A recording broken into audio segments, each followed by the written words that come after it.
नमस्कार दोस्तों। हम एनसीईआरटी के साइंस के क्लास 6 के बुक को कवर कर रहे थे, जिसमें अभी तक हमने टोटल 1 से लेके 10 चैप्टर तक डिस्कस कर लिया है। आज हम चैप्टर नंबर 11, जो कि आपके क्लास 6 की साइंस की बुक का लास्ट चैप्टर है, उसके बारे में बात करेंगे, जिसमें हम अपने प्रकृति की अमूल्य संपदाओं के बारे में बात करेंगे। इसमें हम इन संपदाओं में वायु को देखते हैं। हम वायु के बारे में बात करेंगे कि वायु का हमारे जीवन में क्या महत्व है। फिर हम जल के बारे में बात करेंगे। हम मृदा और खनिज संसाधनों के बारे में बात करेंगे। हम जीवाश्म ईंधन के बारे में बात करेंगे। तो बहुत सारे जो प्राकृतिक संसाधन हैं, उनका हमारे जीवन में क्या महत्व है, वो किस प्रकार से हमारे जीवन को आसान करते हैं, इस चीज़ को आज के सेशन में समझने की कोशिश करेंगे। तो आई एम योर दोस्त Rahul Sharma and I welcome you all to Rahul Sharma education. सबसे पहले दोस्तों हम बात करते हैं वायु के बारे में, जो कि हमारे आसपास के वातावरण में बिल्कुल फ्री ऑफ कॉस्ट अवेलेबल होता है, बहुत ज़्यादा मात्रा में अवेलेबल होता है। वायु क्या है? तो दोस्तों वायु जो है वो अलग-अलग प्रकार की गैसों का मिश्रण है। इसमें आपको सबसे ज़्यादा नाइट्रोजन गैस, जो कि 78% है, वो देखने को मिलेगा। फिर उसके बाद आपको ऑक्सीजन देखने को मिलेगा, जो 21% है, और बाकी के 1% में आपको दूसरी गैसेस देखने को मिलती है, जिसमें कार्बन डाइऑक्साइड हो गया, आपको ऑर्गन है। तो ये सारी गैसेस जो हैं वो आपको वायु में देखने को मिलती है। अब वायु से आपको एक और मिलता-जुलता टर्म है पवन, जिसमें लोग अक्सर कन्फ्यूज़ कर जाते हैं। तो वायु में और पवन में थोड़ा-सा फ़र्क होता है। दरअसल बहती हुई वायु को हम पवन कहते हैं, ठीक बात है? और जो वायु है वो वायु स्थिर होती है सामान्यतः, ऐसा अब देखने को मिलेगा। अब वायु स्थिर तो बिल्कुल नहीं होती है, थोड़ी बहुत उसमें गति होती है। लेकिन जो पवन होती है उसकी गति ज़्यादा तेज़ होती है। तो इस वजह से पवन जो है उसमें आपको गतिज ऊर्जा देखने को मिलती है। और इस गतिज ऊर्जा को हम पवन चक्की के माध्यम से देखते हैं कि गतिज ऊर्जा से विद्युत ऊर्जा में परिवर्तित करते हैं। तो वायु का जो बहता हुआ स्वरूप है, जिसको हम पवन कहते हैं, उस पवन से हमें विद्युत ऊर्जा भी मिलती है, क्योंकि आज हम उस तकनीक के उस दौर में पहुंच चुके हैं जहां पे हमने ऊर्जा के कई नवीन प्रकार के स्रोतों को ईजाद कर लिया है। ठीक बात है। अगर हम भारत के विद्युत ऊर्जा के प्रमुख पवन चक्की फार्मों की बात करें, तो आपको राजस्थान के जैसलमेर में पवन चक्की फार्म देखने को मिलेगा। फिर महाराष्ट्र के ब्रह्मवेल आदि में आपको देखने को मिलेगा। इसके अलावा भारत के दूसरे जो पवन चक्की फार्म है, उसके बारे में आप जाके एक बारी गूगल पे ज़रूर सर्च करें, ये आज का आपके लिए टास्क है। तो ये दोस्तों हमने बात की वायु के बारे में। अब हम बात करते हैं हमारे प्रकृति के दूसरे महत्वपूर्ण संसाधन जल के बारे में। दोस्तों अगर हम बात करें जल के बारे में, तो पृथ्वी का 2/3 भाग जो है वो जल से भरा हुआ है। लेकिन आप एक चीज़ देखेंगे कि इस इतना जल जल होने के बावजूद हमारे लिए जो उपयोगी जल है वो बहुत कम है। अगर पृथ्वी पर जल के प्रकार के बारे में हम बात करें, तो आपको 2 प्रकार के जल देखने को मिलते हैं। सबसे पहला आपको लवणीय जल या खारा जल देखने को मिलता है, जिसका बहुत सीमित उपयोग है। इसके सीमित उपयोग इसलिए है क्योंकि खारे जल से हम अब मुख्यतः क्या करते हैं, नमक बनाते हैं। इसके अलावा घरेलू और जो राष्ट्रीय स्तर है, इस पर इसका बहुत कम उपयोग हो पाता है। ठीक बात है? फिर जल का दूसरा जो प्रकार है मृदु जल या मीठा जल, ये हमारे लिए अत्यंत उपयोगी होता है। लेकिन आपको ये जान के आश्चर्य होगा कि इस मीठे जल का एक बहुत बड़ा भाग जो है, वो बर्फ की चादरों के रूप में, झीलों में, नदियों में, या फिर जो ग्राउंड वाटर होता है जिसको हम भूजल कहते हैं, उसके रूप में ये जमा हुआ है। तो मृदा जो मीठा जल है, मीठे जल का एक बहुत बड़ा भाग आपको बर्फ की चादरों में देखने को मिलेगा। तो हमारी जो पहुंच है मीठा जल तक, वो बहुत सीमित है। तो इस बात को ध्यान में रखते हुए आप ये समझ सकते हैं कि जल कितना दुर्लभ संसाधन है। और इसका उपयोग हमें बहुत ही ज़्यादा सावधानी से करना चाहिए, क्योंकि जल हमारे पृथ्वी का 2/3 होने के बावजूद हमारे लिए उपयोगी जल की जो मात्रा है वो बहुत कम है। अब जल कितना दुर्लभ संसाधन है, इस बात का अंदाज़ा आप इसी बात से लगा सकते हैं कि जब भी कोई अंतरिक्ष का मिशन कहीं दूसरे ग्रह पे जीवन खोजने से संबंधित होता है, तो वहाँ पे सबसे पहले वायु की खोज नहीं होती, वहाँ पे सबसे पहले ऑक्सीजन की खोज नहीं होती, वहाँ पे सबसे पहले किसी दूसरे खनिज संसाधन की खोज नहीं होती। वहाँ पे सबसे पहले किसकी खोज होती है? जल की खोज होती है। तो आप इसी बात से जल की दुर्लभता का अंदाजा लगा सकते हैं। अब जल से आपको जल प्रदूषण के बारे में जानना चाहिए, क्योंकि मैंने आपको बताया कि हम आज उस दौर में जी रहे हैं जहाँ पे औद्योगीकरण हमारे जीवन के हर एक पहलू में पहुंच चुका है। चाहे हम पढ़ाई की बात करें, चाहे हम सोने की बात करें, चाहे हम खेल की बात करें, औद्योगिकरण यानी तकनीकी विकास हमारे जीवन के हर पहलू में पहुंच चुका है। और इस तकनीकी विकास के परिणाम स्वरूप हम देखते हैं कि जल प्रदूषण भी है, काफी स्तर पर बढ़ा है। तो जल प्रदूषण सबसे पहले हम समझते हैं कि होता क्या है। देखिए, जल प्रदूषण का मतलब होता है जल में अशुद्धियों का मिल जाना। यदि कोई भी जल का स्रोत है तो उसमें जब अवांछित अशुद्धियां मिल जाती है तो उस अवांछित अशुद्धियों के मिल जाने को हम जल प्रदूषण कहते हैं। अब जल प्रदूषण को रोकने के हम दो तरीके के उपाय अपना सकते हैं। एक तो हम व्यक्तिगत स्तर पर जल प्रदूषण को रोकने के कुछ उपाय अपना सकते हैं और दूसरा आप देखेंगे सामुदायिक स्तर पर हम जल प्रदूषण को रोक सकते हैं।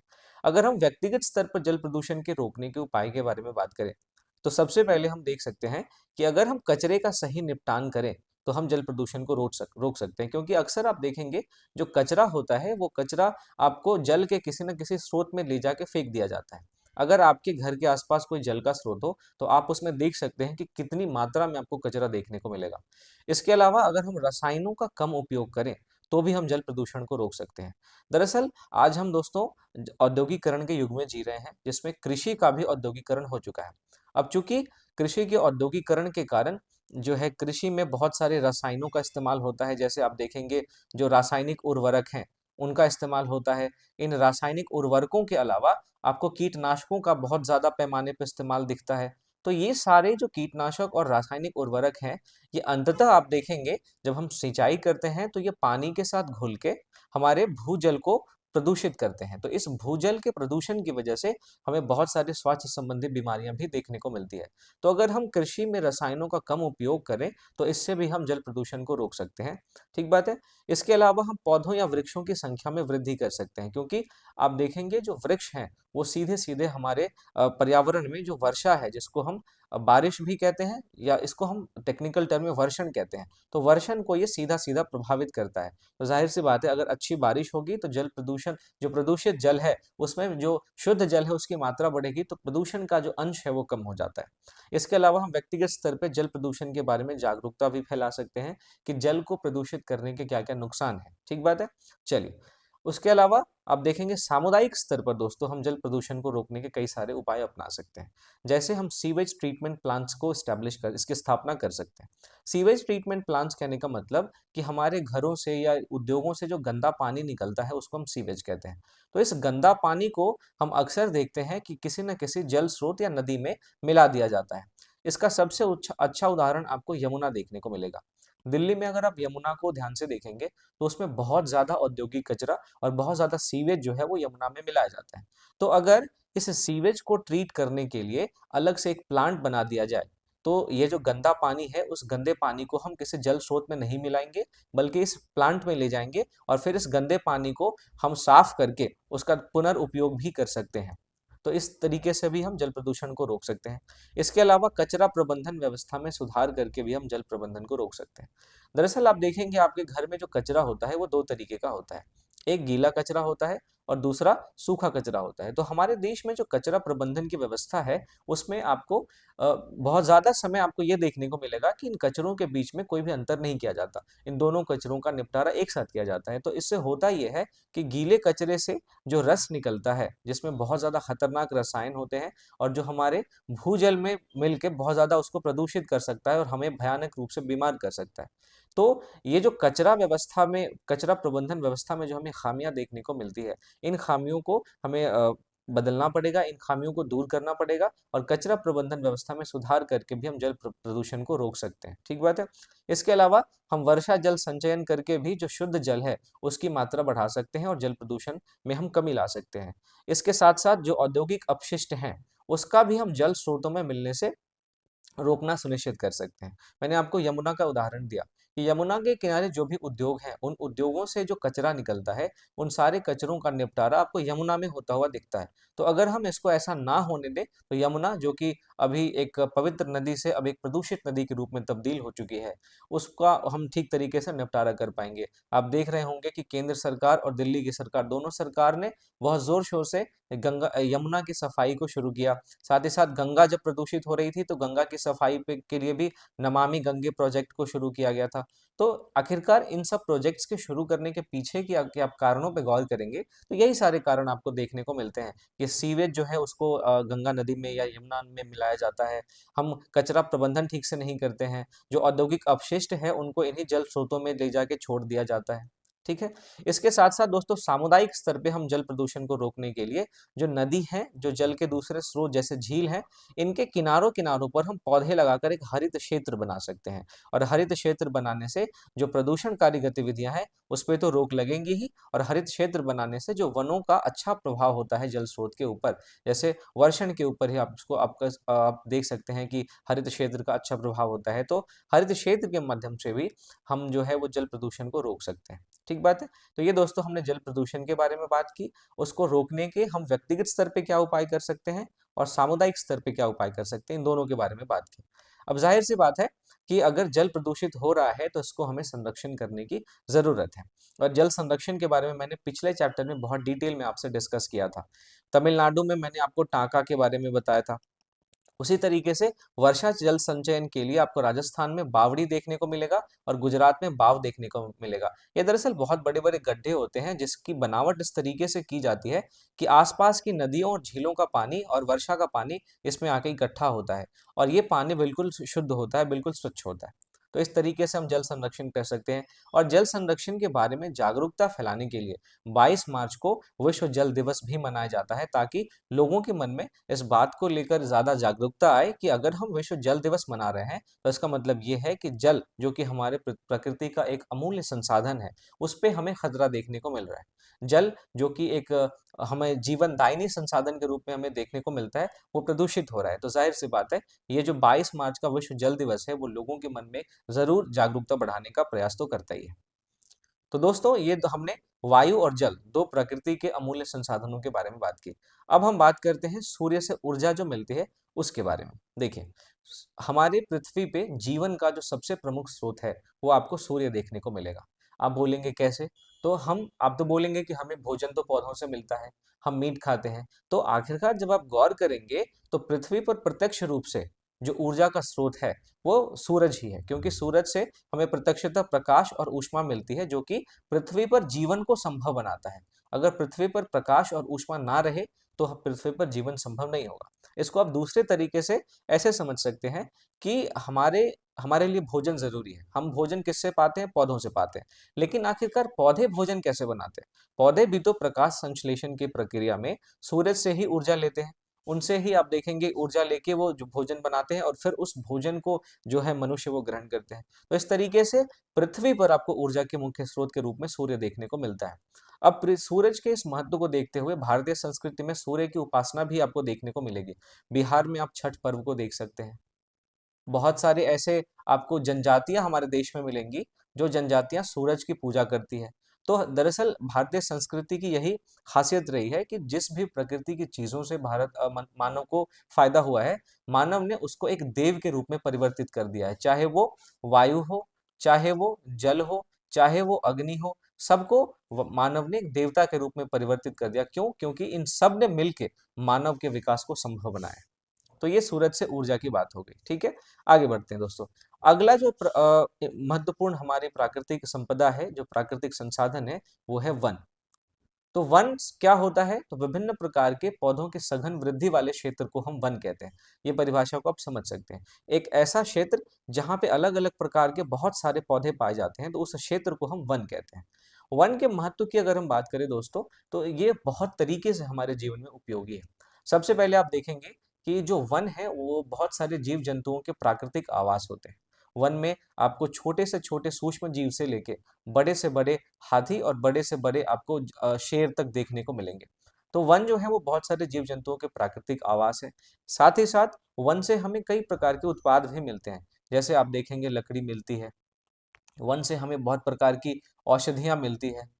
वन से जो हमें लकड़ी मिलती है, उस लकड़ी का इस्तेमाल हम कागज़ बनाने के लिए करते हैं, जिस पे आप अभी लिखते हैं। इस कागज़ के अलावा उन लकड़ियों का इस्तेमाल हम अपने बड़े-बड़े घरों को बनाने के लिए करते हैं, फर्नीचर के लिए करते हैं। तो वनोत्पाद जो हैं, वनोत्पाद हमारे लिए काफ़ी इम्पोर्टेंट है और हमारे जीवन को बहुत आसान बनाते हैं।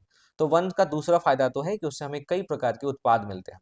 साथ ही साथ जो वन है दोस्तों, वो हमारे आसपास जैव विविधता को बनाने में भी सहयोगी होता है। दरअसल जब आप अपने पारितंत्र को समझेंगे अच्छे से, तो वहाँ पे आप ये देखेंगे कि किसी भी पारितंत्र का अस्तित्व उसमें पाई जाने वाली विविधता पर निर्भर करता है। एक इतने बड़े क्षेत्र में अगर कोई पारितंत्र काम कर रहा है तो इतने बड़े क्षेत्र में जीवों में और पौधों में कितनी विविधता है, वो इस पारितंत्र के अस्तित्व को बनाए रखती है।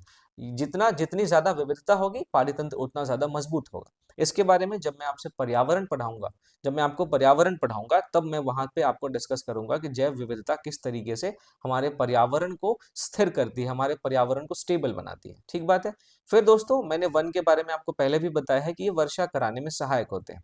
साथ ही साथ जो वन है वो मृदा अपरदन को रोकने में भी सक्षम होते हैं। क्यों? क्योंकि जो पौधों की जड़ होती है, ये जड़ मृदा पकड़ के रखते हैं, और जब इस मृदा के ऊपर से पानी बहता है तो पानी इस मृदा को अपने साथ बहा के नहीं ले जाता। तो मृदा अपरदन को रोकने में भी वन सहायक होते हैं। अब जाहिर सी बात है, इनके जब हम महत्व को देखते हैं और जब हम वर्तमान समय में देखते हैं कि किस तरीके से मानवीय फायदे के लिए वनों को काटा जा रहा है, तो हमें वनों के संरक्षण की जरूरत महसूस होती है। तो सबसे पहले हम समझते हैं कि वनों के संरक्षण की जरूरत क्यों है। तो देखिए, मैंने आपको बताया कि मानवीय गतिविधियों के कारण बड़े पैमाने पर आजकल वनों की कटाई की जा रही है, जिससे पर्यावरण को नुकसान होता है। और मैंने आपको बताया है कि बिना एक स्वस्थ पर्यावरण के स्वस्थ मानव का विकास नहीं हो सकता है। तो इसलिए हम अपने पर्यावरण को बचाने के लिए वन को बचाएंगे, और जब हम वन को बचाएंगे तो फिर मानव का अस्तित्व जो है वो बच पाएगा। तो चूंकि मानवीय गतिविधियों की वजह से, चाहे वो कृषि के विस्तार के लिए हो, चाहे वो उद्योगों के विस्तार के लिए हो, चाहे वो बढ़ती जनसंख्या के कारण हो, इन सारी कारणों की वजह से आपको देखने को मिलेगा कि वनों को काटा जा रहा है। तो जाहिर सी बात है कि इनके संरक्षण की जरूरत है।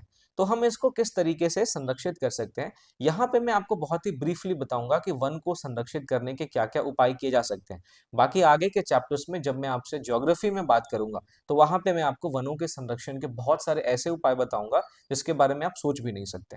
यहाँ पे हम सामान्य तरीके से समझते हैं। सबसे पहले कि मैंने आपको बताया कि हमारे देश में बहुत सारी ऐसी जनजातियां हैं जिनका प्राकृतिक आवास है वन, जंगल। तो हम क्या कर सकते हैं, जिन जंगलों को काटा जा रहा है, उन जंगलों में रहने वाले स्थानीय समुदायों की मदद से हम वनों का संरक्षण कर सकते हैं। तो सबसे पहला स्टेप तो हम ये ले सकते हैं।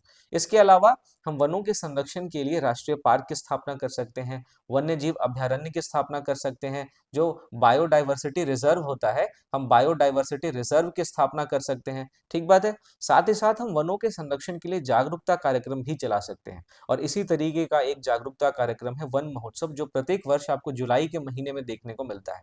ये कार्यक्रम आपको एक सप्ताह चलता है, और इस पूरे एक सप्ताह में वनों का क्या महत्व है, किस तरीके से वो हमारे जीवन को आसान बनाते हैं, किस तरीके से इनका अस्तित्व हम हमारे अस्तित्व के लिए जरूरी है, ये सारी बातें लोगों को बताई जाती हैं। और साथ ही साथ दोस्तों, हम वन संरक्षण के लिए जो पहले के प्रयास हैं उससे भी सीख ले सकते हैं, जिसका सबसे अच्छा उदाहरण है आपका चिपको आंदोलन, जो कि 1970 में उत्तराखंड में चलाया गया था। इसमें दरअसल हुआ था ये कि पेड़ों को काटने से बचाने के लिए वहां की महिलाओं ने अपने आप को पेड़ों के साथ चिपका लिया था, और वो ये कह रही थी कि आपको पेड़ काटने से पहले हमें काटना पड़ेगा। तो ये इस आंदोलन ने बहुत बड़े पैमाने पे वनों की कटाई को रोका था। तो जाहिर सी बात, हम ऐसी घटनाओं से भी सीख ले सकते हैं और अपने वनों को संरक्षित कर सकते हैं, क्योंकि वन हमारे लिए एक बहुत ही अमूल्य संसाधन है। अब जो अगला संसाधन है दोस्तों हमारे प्रकृति का, वो है मृदा, चट्टान और खनिज। इन तीनों को अब इस तरीके से समझिए कि खनिजों से चट्टानों का निर्माण होता है, और चट्टानों के अपरदन से मृदा का निर्माण होता है। तो ये तीनों एक दूसरे से कनेक्टेड है। सबसे पहले हम बात करते हैं दोस्तों मृदा के बारे में। ठीक बात है। मृदा के निर्माण की अगर हम बात करें, तो मृदा का निर्माण कैसे होता है, तो जो मैंने आपको बताया कि जो भी चट्टानें हमारे पृथ्वी के ऊपर हैं, उन चट्टानों के अपरदन से मृदा का निर्माण होता है। बहुत सारे लोग मृदा में और भूमि में इसमें फर्क नहीं पता कर पाते। मृदा को हम इंग्लिश में सॉइल कहते हैं, और भूमि को हम लैंड कहते हैं। देखिए, जो भूमि होती है उसकी सबसे ऊपरी परत को हम मृदा कहते हैं। तो इन दोनों में थोड़ा सा अंतर है, ये आपको ध्यान में रखना है। फिर मृदा के हम संगठन की बात करें, तो मृदा के संगठन में आपको मृदा में रेत भी देखने को मिलेगा, कंकड़ भी देखने को मिलेगा, बहुत सारे सूक्ष्म जीव भी देखने को मिलेंगे। फिर मृदा में आपको ह्यूमस भी देखने को मिलेगा, जो कि एक जैविक पदार्थ होता है। तो मृदा के संगठन में आपको इतनी सारी चीजें देखने को मिलती है। और दोस्तों, मृदा हमारे लिए जरूरी क्यों है, तो हमारे देश में, जो कि एक कृषि आधारित अर्थव्यवस्था वाला देश है, वहां पे कृषि का आधार क्या है, हम कृषि किस पे करते हैं, हम मृदा पे करते हैं। अगर हमारे देश में अच्छी मृदा नहीं होती, मृदा की इतनी विविधता नहीं होती, तो हम अपने देश में फसल में इतनी विविधता नहीं ले पाते। क्योंकि आप देखेंगे, जहां उत्तर भारत में हम अनाजों को बहुत बड़े पैमाने पे उगाते हैं, उसी तरीके से हम दक्षिण भारत में देखते हैं कि दक्षिण भारत में अलग अलग प्रकार के हमें उत्पाद देखने को मिलते हैं, जिसमें आपको काजू देखने को मिलेगा, मसाले देखने को मिलेंगे, कपास देखने को मिलेगा। तो ये अलग अलग प्रकार की जो विविधता हमें फसलों में देखने को मिलती है, उसका आधार ये है कि हमारे देश के अंदर मृदा में विविधता है। तो मृदा का महत्व आप इसी एक पॉइंट से समझ सकते हैं कि हमारे देश में ये कृषि का आधार है, जिसपे हमारे देश की आधी से ज्यादा ज्यादा जनसंख्या अभी भी इस पे निर्भर है। ठीक है, तो ये चीज आपको समझनी है। फिर अगर हम चट्टान की बात करें दोस्तों, तो हमारे देश में अलग अलग प्रकार की चट्टानें पाई जाती हैं और उन सारी प्रकार के चट्टानों के अलग अलग उपयोग हैं। उदाहरण के लिए जो स्लेट होती है, स्लेट का उपयोग हम छत बनाने में करते हैं। जो लेटेराइट चट्टानें हैं, उनका उपयोग हम ईंट जैसी जो निर्माण सामग्री होती है उसको बनाने में करते हैं। फिर जो बलुआ पत्थर और संगमरमर है, उसका इस्तेमाल हम अपने घर में सजावट के लिए करते हैं, अपने फर्श को सुंदर बनाने के लिए करते हैं। तो अलग अलग चट्टान के अलग अलग उपयोग हैं, तो ये भी हमारे प्राकृतिक संसाधन है। ठीक है, फिर आपको खनिज देखने को मिलता है। खनिज क्या होते हैं? तो दोस्तों खनिज ऐसे पदार्थ होते हैं जिनका एक विशिष्ट रासायनिक संगठन होता है। उदाहरण के तौर पे आप देखिए, एल्यूमिनियम है, फेरस है, कॉपर है। इन तीनों अगर आप धातुओं को देखें, तो इन तीनों धातुओं का जो रासायनिक संगठन है वो बिल्कुल अलग अलग है। फेरस का रासायनिक संगठन कॉपर यानी तांबा से बिल्कुल अलग है। फिर कॉपर का रासायनिक संगठन एल्यूमिनियम से बिल्कुल अलग है। तो ऐसे पदार्थ जिनका एक विशिष्ट रासायनिक संगठन होता है, उनको हम खनिज कहते हैं। तो हमारे प्रकृति में बहुत सारे खनिज भी हैं जो कि सामान्य रूप से पाए जाते हैं। और अगर हम इन खनिजों के इस्तेमाल की बात करें, तो ये हमारे छोटे से छोटे कामों से लेकर बड़े से बड़े कामों में इस्तेमाल होते हैं। ठीक बात है, हवाई जहाज बनाने से लेकर कि हमारे मोबाइल फोन बनाने तक में इस्तेमाल होते हैं।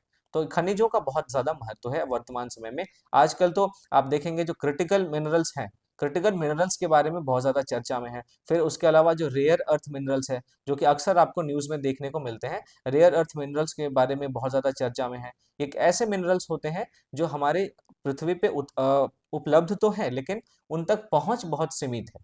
तो इसलिए रेयर अर्थ मिनरल में अभी सारे देश मिलकर काम कर रहे हैं, जिसमें चीन ने सभी देशों को पछाड़ दिया है। आपको ध्यान में रखना है। तो ये जो खनिज है दोस्तों, इसके महत्व को आप इस तरीके से समझ सकते हैं। अगला जो हमारा प्रकृति का अमूल्य संसाधन है, वो है हमारा जीवाश्म ईंधन। अब देखिए, जो भी चट्टान है, जो भी खनिज है, वो आपको एक जगह से दूसरी जगह तक पहुंचाने के लिए परिवहन करके ले जाना पड़ता है। अब इस परिवहन के लिए हम जिस ईंधनों का इस्तेमाल करते हैं, उसमें आपको सबसे प्रमुख ईंधन देखने को मिलेगा जीवाश्म ईंधन। ठीक है, तो ये आप ध्यान में रखें। तो हम इसे जीवाश्म ईंधन के बारे में समझते हैं। सबसे पहले जीवाश्म ईंधनों का निर्माण किस तरीके से हुआ है? दोस्तों पृथ्वी के अंदर एक बार ऐसा होता है कि जो बहुत सारे पौधे थे और जंतु थे, वो दब जाते हैं। तो पृथ्वी के अंदर जब वो लाखों वर्षों तक दबे रहे, तो पृथ्वी के अंदर जाने पे तापमान बहुत ज्यादा बढ़ जाता है, दबाव बहुत ज्यादा बढ़ जाता है। तो लाखों वर्षों के बाद बहुत ज्यादा तापमान और दबाव के पश्चात जो है, वो इन्हीं पौधों और जंतुओं का जो परिवर्तन है, वो जीवाश्म ईंधन के रूप में हो जाता है। जीवाश्म ईंधन के उदाहरण आपको कोयला है, पेट्रोलियम है, प्राकृतिक गैस है, ये सारी चीजें देखने को मिलेंगी। अगर हम इसके महत्व की बात करें दोस्तों, तो जीवाश्म ईंधन के बिना जो हमारी रोजमर्रा की जिंदगी है, वो बहुत मुश्किल हो जाएगी। इसको आप इस तरीके से समझिए, आपके घर में रसोई में जो एलपीजी इस्तेमाल होता है, वो एक जीवाश्म ईंधन है। इसको हम पेट्रोलियम से निकालते हैं। ठीक है, फिर उसके अलावा परिवहन में जो सीएनजी, जो कंप्रेस्ड नेचुरल गैस है, या फिर पेट्रोल है या डीजल है, ये सारे के सारे जीवाश्म ईंधन है। बिजली उत्पादन में हम देखते हैं कि अभी भी हमारे देश में जो बिजली है, उसका 74 से 79% जो हिस्सा है, अभी भी कोयला से, जो कोयला है उससे निकाला जाता है। यानी कि अभी भी हम ताप युक्त जो बिजली है, हम उस पर निर्भर करते हैं। ठीक बात है। तो इस तरीके से आप जीवाश्म ईंधन का महत्व समझ सकते हैं कि हमारी रोजमर्रा की जिंदगी में जीवाश्म ईंधन कितना एक महत्वपूर्ण योगदान देते हैं। दोस्तों अगर हम कोयला की बात करें, जो कि हमारे बिजली उत्पादन का 74 से 79% भाग है, तो इसकी बात करें तो झारखंड और ओडिशा, ये दो ऐसे राज्य हैं जो कि कोयला सबसे ज्यादा उत्पादित करते हैं। यहाँ पे कोयला के सबसे ज्यादा बड़े भंडार हैं। कोयला के अगर हम प्रकार की बात करें, तो कोयला 4 प्रकार के होते हैं: एंथ्रासाइट, बिटुमिनस, लिग्नाइट और पीट। अगर आप एंथ्रासाइट से पीट की तरफ जाएंगे, तो आपको गुणवत्ता में कमी देखने को मिलेगी। इसका मतलब यह है कि एंथ्रासाइट सबसे अच्छा कोयला होता है, जिसमें कि आपको 70 से 80% तक आपको कार्बन देखने को मिलता है। इसके बाद बिटुमिनस होता है, फिर 3 नंबर पे लिग्नाइट होता है, और सबसे खराब कोयला होता है पीट कोयला। ठीक है, तो ये दोस्तों कोयले के बारे में हमने बात की। अब हमने जितने भी प्राकृतिक संसाधन के बारे में बात की, तो हम इनको प्राकृतिक संसाधन क्यों कहते हैं? तो प्राकृतिक संसाधन चूंकि प्रकृति से हमें मिलते हैं, इसलिए हम ऐसे संसाधनों को प्राकृतिक संसाधन कहते हैं। मैं जरा जूम कर रहा हूं, आप ध्यान दीजिएगा। ठीक है। अब प्राकृतिक संसाधन जो है, इन्हीं का उपयोग करके मानव अलग अलग दूसरे प्रकार के संसाधन भी निर्मित करता है, जिनको हम मानव निर्मित संसाधन कहते हैं। तो मानव निर्मित संसाधन ऐसे संसाधन होते हैं जो कि प्रकृति से मिलने वाले संसाधनों का इस्तेमाल कर बनाए जाते हैं। ठीक है, तो ये आपको ध्यान में रखना है। अगर आप प्राकृतिक संसाधनों के उदाहरणों को देखें तो उस इन सारे उदाहरणों को मिला के आप प्राकृतिक संसाधन को दो प्रकार के संसाधन में बांट सकते हैं। पहला नवीकरणीय और दूसरा अनवीकरणीय। नवीकरणीय संसाधन ऐसे संसाधन होते हैं जिनको उचित समयावधि में पुनः उसकी पूर्ति की जा सकती है, यानी अगर वो एक बार खत्म हो गए तो फिर उनको दोबारा से हम उसकी पूर्ति कर सकते हैं। उदाहरण के लिए वायु हो गया, जल हो गया, वन हो गया, हम इनकी उचित समयावधि के भीतर पूर्ति कर सकते हैं। ये जो टर्म है उचित समयावधि, ये आपको बहुत ज्यादा जरूरी है, ध्यान में रखना है। ठीक है, तो हम ये नवीकरणीय संसाधन हो गया। इसके अलावा जो अनवीकरणीय संसाधन होते हैं, इनकी पुनः पूर्ति उचित समयावधि में नहीं हो सकती। उदाहरण के लिए आप जीवाश्म ईंधन देखें, खनिज देखें, अगर ये एक बार खत्म हो गए तो फिर इनकी पूर्ति दोबारा लाखों वर्षों तक नहीं हो पाएगी। तो अनवीकरणीय और नवीकरणीय प्राकृतिक संसाधन के दो प्रकार होते हैं, इनकी पूर्ति के आधार पे। ठीक है, तो दोस्तों प्राकृतिक संसाधन के महत्व को देखते हुए इनका संरक्षण हमें बहुत जरूरी प्रतीत होता है, क्योंकि प्राकृतिक संसाधन के बिना जो हमारे हमारी जिंदगी है, जो मानव का अस्तित्व है, वो खतरे में पड़ जाएगा। तो प्राकृतिक संसाधनों को संरक्षित करने के लिए एक सबसे अच्छा तरीका जो वर्तमान समय में हम देखते हैं कि न्यूज़पेपर में भी बहुत ज़्यादा चर्चा में रहता है, या जो हमारे देश में विद्वानों का समाज है जो अक्सर इस बारे में बात करता है, और वो तरीका है सतत विकास यानी सस्टेनेबल डेवलपमेंट। तो हम सस्टेनेबल डेवलपमेंट का सहारा लेके प्राकृतिक संसाधनों का संरक्षण कर सकते हैं। सवाल ये उठता है कि सतत विकास क्या है? तो दोस्तों, विकास की ऐसी प्रक्रिया जिसमें हम वर्तमान जरूरतों को तो पूरा करते हैं, यानी कि जो हमारी वर्तमान जरूरतें हैं हम उसको अच्छे से पूरा कर रहे हैं, लेकिन साथ ही साथ जो हमारी भविष्य की पीढ़ी है, हम उनके लिए भी संसाधनों का संरक्षण कर रहे हैं, उनके लिए भी संसाधनों को बचा के रख रहे हैं। इसी को हम सतत विकास कहते हैं। तो इस तरीके के विकास को हम साथ में लेके हम प्राकृतिक संसाधनों का उचित इस्तेमाल कर सकते हैं, इनका संरक्षण भी कर सकते हैं। प्राकृतिक संसाधनों के बारे में मानव की जो नियत रही है, मानव की जो हाल की कुछ दशकों की गतिविधियां रही है, उन गतिविधियों के संदर्भ में महात्मा गांधी का एक जो कोट है वो बहुत ज्यादा रिलेवेंट प्रतीत होता है। वो कोट क्या है कि प्रकृति चाहे तो मानवों की सारी जरूरत को पूरी कर सकती है, लेकिन वो मानव के लालच को पूरा नहीं कर सकते, ऐसा महात्मा गांधी ने कहा था। इस कोट को आप अपने ऐसे में या इस कोट को आप अपने आंसर्स में भी यूज कर सकते हैं, जहां पे भी प्राकृतिक संसाधनों के संरक्षण की बात होती है। और यही जो आइडियोलॉजी आपको गांधीवाद की कोर आइडियोलॉजी देखने को मिलती है। तो उम्मीद करता हूं दोस्तों आज के सेशन में मैंने प्राकृतिक संसाधनों के बारे में जो भी चर्चा की आपको समझ में आई होगी। आपको आज का सेशन अगर पसंद आया हो तो आप जाने से पहले वीडियो को लाइक जरूर करें। चैनल को आपने सब्सक्राइब नहीं किया है तो सब्सक्राइब जरूर करें। मिलता हूं अगली वीडियो में, तब तक के लिए थैंक यू फॉर वॉचिंग।